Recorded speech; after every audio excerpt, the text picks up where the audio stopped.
જય શ્રી કૃષ્ણ મિત્રો. મારી આજની સાંજની થાળીમાં લીલા મરચાં, લસણ, મસાલા અને ધાણાથી બનેલા આ મહારાષ્ટ્રના ફેમસ ઠેચા હવે ટેસ્ટી પરાઠાના રૂપમાં, બહારથી કરકરા અને અંદરથી એકદમ મસાલેદાર.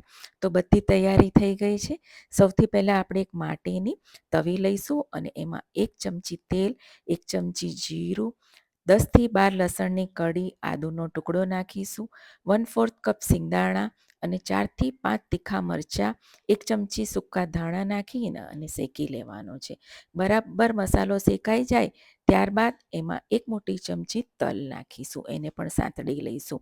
અને હવે બરાબર મસાલો શેકાઈ ગયો છે, ગેસની ફ્લેમ બંધ કરી દઈશું. એમાં ધાણા નાખીશું અને એને પણ મિક્સ કરી લઈશું. એક ખાંડની દસ્તો લઈ લઈશું અને આ મસાલાને આપણે એમાં કૂટી લેવાનો છે. તમે ચાહો તો મિક્સરમાં પણ ગ્રાઇન્ડ કરી શકો છો. મીઠું નાખીશું, લીંબુ નાખીશું અને બરાબર દરદરું તમારે વાટી લેવાનું છે. તો તૈયાર છે આપણું ઠેચા મસાલા.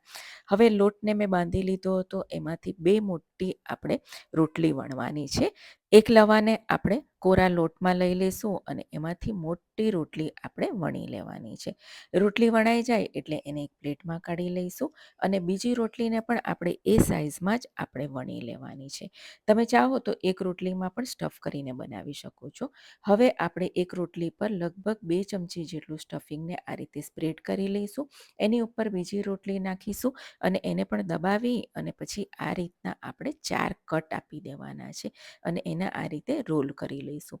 બધા જ રોલને આપણે એક રોલ સાથે મિક્સ કરી લેવાનું છે. જુઓ આ રીતે. તમે ચાહો તો આમાંથી 2 પરોઠા બનાવી શકો છો, પરંતુ હું આજે એક જ પરોઠો મોટો બનાવવાની છું અને એને જો આ રીતે મોટો લવો બનાવી લેવાનો છે. સરસ હાથથી પ્રેસ કરી લઈશું અને એના પર થોડો કોરો લોટ ભભરાવીશું, ઉપર થોડા તલ અને લીલા ધાણા ભભરાવીશું અને ત્યારબાદ એને હલકા હાથે આપણે વણી લેવાનું છે. બહુ જાડો નહીં, બહુ પાતળો નહીં, એવો મોટો પરોઠો થશે. અને પરોઠો વણાઈ જાય એટલે તવીને આપણે મીડિયમ ફ્લેમ પર ગરમ કરવાની છે. પરાઠો આપણો જાડો છે એટલે એને ધીમા તાપે જ આપણે શેકવાનું છે. એને ઉલટતા પુલટતા સરસ ક્રિસ્પી થાય ત્યાં સુધી શેકવાનું છે.